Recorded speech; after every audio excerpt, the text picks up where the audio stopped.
एक लड़की अपने घर वालों से इतना परेशान हो जाती है कि उसके सपोर्ट में कोई नहीं था। ना घर में मम्मी पापा भाई बहन कोई भी उसके सपोर्ट में नहीं था। सबसे वो परेशान हो जाती है, करे तो करे क्या।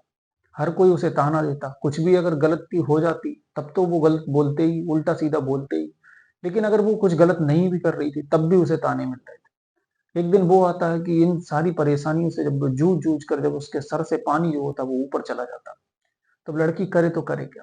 कोई भी हुआ अंतिम विकल्प सीधा यही दिखता है उसे कि अब हम या तो मर जाएं और या फिर हमारी जिंदगी में कुछ अच्छा हो जाए। उस लड़की के साथ भी वही होता है।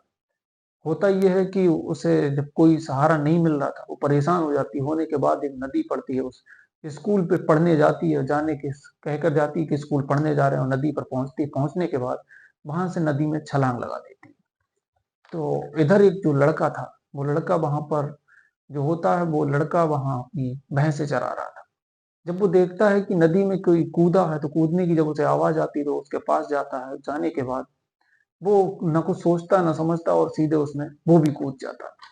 तो नमस्कार दोस्तों, मैं मैक्स कुमार आप सभी का स्वागत करता हूं आज के इस नए एपिसोड में, आज की ये नई सच्ची घटना को सुनाने के लिए।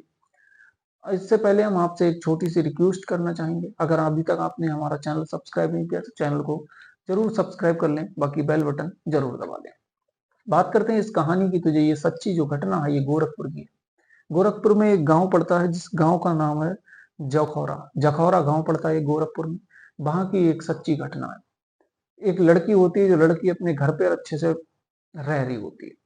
उस लड़की का पहले जो होता है वो पिता होते हैं, तो धीरे धीरे जो पिता थे वो पिता एक्सपायर हो जाते हैं। जब पिता एक्सपायर हो जाते हैं, लड़की अपनी पढ़ाई कर रही होती है, लेकिन जब पिता एक्सपायर होते हैं उसके बाद होता यह है कि जो उसकी माँ थी, उसकी माँ ने जो थे वो दूसरे के यहाँ बैठ जाती, मतलब दूसरे के यहाँ शादी कर लेती। जब वो दूसरे के यहाँ शादी कर लेती, जब उनकी दूसरे के यहाँ शादी हो जाती है, तो वहां भी उसके बाद वो परेशान रहती। कोई उसे पूछता नहीं था, क्योंकि पति जो था वो दूसरा था, सौतेला बाप था।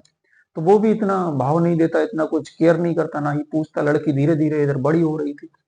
बड़ी होने के साथ लड़की धीरे धीरे अपनी पढ़ाई कर रही थी। पढ़ाई करने के बाद उसके भी सपने थे, कि हर बच्चे के सपने होते हैं। अगर छोटे से बच्चे से आप पूछोगे कि बेटा क्या करोगे आगे चलकर, क्या बनोगे, तो कभी डॉक्टर बताएगा, कभी पुलिस बताएगा, कभी आईपीएस ऑफिसर बताएगा, कभी कुछ बताएगा। ऐसे ही उस लड़की के भी सपने थे, जो उन सपनों को लेकर बड़ी हो रही थी।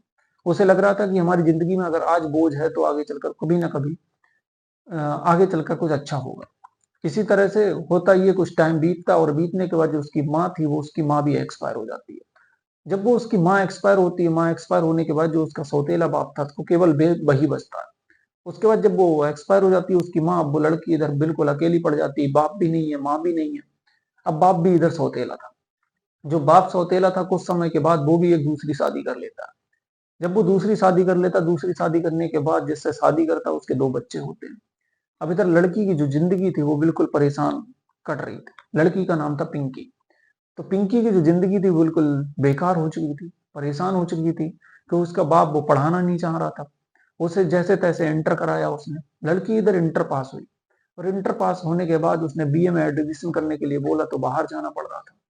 तो उसके जो माँ थी, जो सौतेली माँ थी, सौतेले बाप थे, वो उन्होंने जाने के लिए सीधा इनकार कर दिया कि तुम आगे पढ़ाई कर कर क्या करोगे, तुम सीधा घर बैठो और घर पे काम करो, हम तुम्हें नहीं पढ़ा पाएंगे। वो सीधा जब इनकार कर देते, इनकार करने के बाद अब लड़की कोई काम घर पे करती, तो घर के वो उसे इस तरह से बना रखा था जैसे एक नौकरानी होती।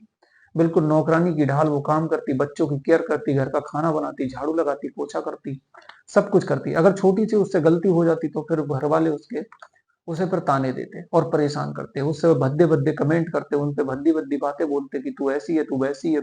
और जब वो स्कूल में और पढ़ाई करने के लिए आगे बोलती, दाखिला लेने के लिए बोलती, एडमिशन के लिए बोलती, तो फिर वो और उल्टी उल्टी बातें जो उसकी सौतेली माँ थी वो बोलती थी।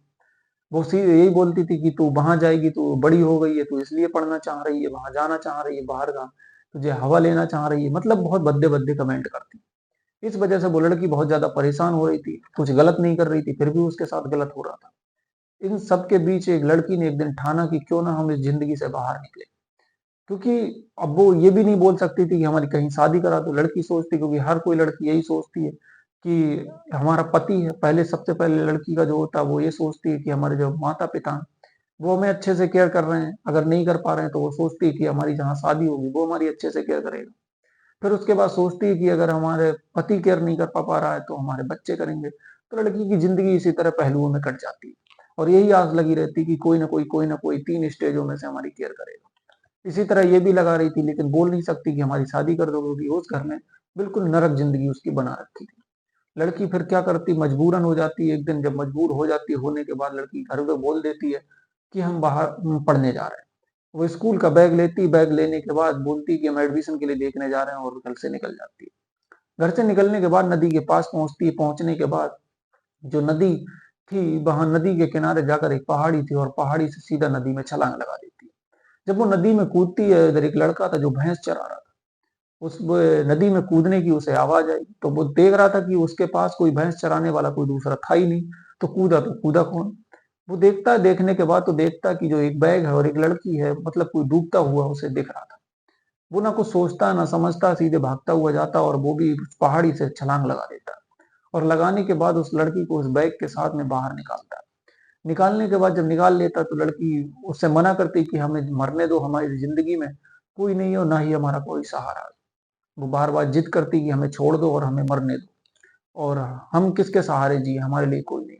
लड़का समझाने की कोशिश करता है, समझाता और समझाने के बाद फिर उसके बाद लड़की की कुछ समझ आता, उसे बिठाता, उसे समझाता, उसे समझाने के बाद जब वो लड़की की समझ में आता, आने के बाद वो बोलता है कि तुम अभी अच्छे से रहो, अच्छे से रहने के बाद हमारे घर चलो, हमारे घर पे अच्छे से खाना-पीना खाओ, उसके बाद जाना। लड़की को समझाता, समझाने के बाद अपने घर ले जाता, सारा कुछ उसकी जो भैंस चरा रहा था उन्हें सबको घर ले जाता, ले जाने के बाद अपनी मम्मी को, अपने माता को सारी घटना बताता। जब वो सारी घटना बताता, बताने के बाद तो माँ भी उस घटना को सुनकर हैरान हो जाती है। उस लड़की की अच्छे से केयर करती है, उसे खाना देती है, उसे दुलार करती है। अब वो ये सब चल रहा था। चलने के बाद होती ये तो लड़की जो माँ थी लड़की की, वो कहती कि बेटा तुम्हारा घर कहाँ, सारा कुछ पूछती, वो पूरा वाकया बताती कि घर पे कोई हमारी इज्जत नहीं करता, कोई हमें कुछ समझता नहीं है, बाप भी हमारे सौतेले हैं, माँ भी सौतेली है। उनके 2 बच्चे हैं, उनकी केयर होती है लेकिन हमारी केयर नहीं होती और हमें कोई अगले पढ़ा भी नहीं रहा। फिर वो बोलती कोई बात नहीं, तुम अपने घर पर जाओ अभी, वरना ये सब कदम उठाने से कोई फायदा नहीं। वो लड़की को अपने साथ लेके जाती है, ले जाने के बाद उसके घर पहुंचती है। घर पहुंचने के बाद लड़की के पिता के पास जाती है, जाने के बाद उन्हें समझाने की कोशिश करती है कि अगर ऐसा सब कुछ करोगे तो आज लड़की ने तुम्हारी ऐसा कदम उठाया है और कल को अगर तुम और इसे परेशान करोगे तो ये अपनी जान ही दे देगी। आज तो हमने बचा लिया लड़के ने हमारे, कल को कौन बचाएगा? वो समझाने की कोशिश करती लेकिन उसकी समझ नहीं आता, उसे कोई फर्क ही नहीं पड़ रहा था कौन सी उसकी लड़की थी, सौतेली थी। तो जब ये बात उसकी सौतेली माँ को पता लगती तो वो और उल्टा सीधा बोलती है कि ये इस वजह से कर रही है कि बड़ी हो गई है, बाहर जाएगी, बाहर सब कुछ देखने को नहीं मिल रहा, हम घूमने नहीं देते हैं, घर पे रखते हैं। तो वो भद्दे-भद्दे कमेंट करती, बहुत सारा कुछ उल्टा सीधा बोलती हैं और बोलने के बाद लड़की और परेशान होती है। परेशान होने के बाद फिर वो मामला इस कदर आ जाता है कि वो सीधा यही बोलती-बोलती, अगर तुझे नहीं रख मिल रहा तो इस लड़की को हम रख लें, तेरे बस का नहीं है तो। फिर वो भी गुस्से में, जो लड़की का सौतेला बाप था, बोल देता कि जाओ तो तुम रख लो।